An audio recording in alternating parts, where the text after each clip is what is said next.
Lisons l'Évangile selon Jean, chapitre 9. Jésus leur répondit, « Si vous étiez aveugles, vous n'auriez pas de péché. Mais maintenant vous dites, nous voyons. C'est pour cela que votre péché subsiste. » Les pharisiens et les scribes étaient des chefs religieux qui prétendaient croire en Dieu avec ferveur. À qui ces gens aspiraient-ils? Qui attendaient-ils? Même si le Messie était juste devant eux, ils ne l'ont pas reconnu. Ne sont-ils pas vraiment aveugles? Ils n'ont pas reconnu Dieu qui était devant eux. S'ils ne sont pas des aveugles, alors qui le sont? Il y a des gens qui prétendent, j'ai lu la Bible d'innombrables fois. Cependant, s'ils ne réalisent pas que Dieu vient sur cette terre en chair, ils ne peuvent pas dire, j'ai lu la Bible, n'est-ce pas vrai? C'est pourquoi Jésus a dit, maintenant vous dites, nous voyons. C'est pour cela que votre péché subsiste. Aujourd'hui aussi, il y a tant de conducteurs aveugles. Peu importe combien de fois ils lisent le jour du sabbat et la Pâque dans la Bible, s'ils ne savent pas s'ils doivent ou non les observer, ils sont spirituellement aveugles. C'est pourquoi Jésus dit, maintenant vous dites, nous voyons. C'est pour cela que votre péché subsiste.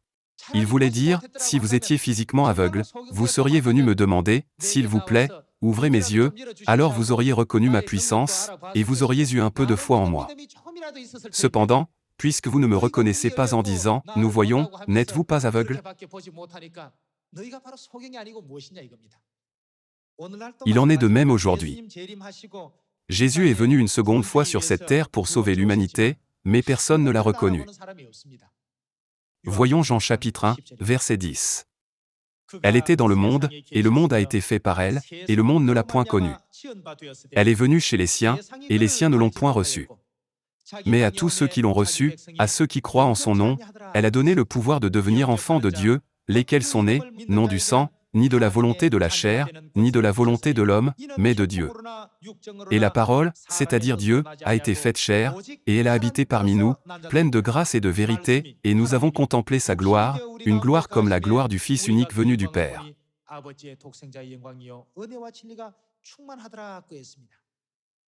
Par conséquent, nous pouvons réaliser que nous, qui étions spirituellement aveugles, avons maintenant les yeux ouverts. Autrefois, nous étions aveugles, mais aujourd'hui, nous voyons. Ainsi, nous pouvons reconnaître notre Père et notre Mère spirituels éternels. Nous sommes maintenant capables de faire notre pas vers le salut, qui est la grâce de Dieu.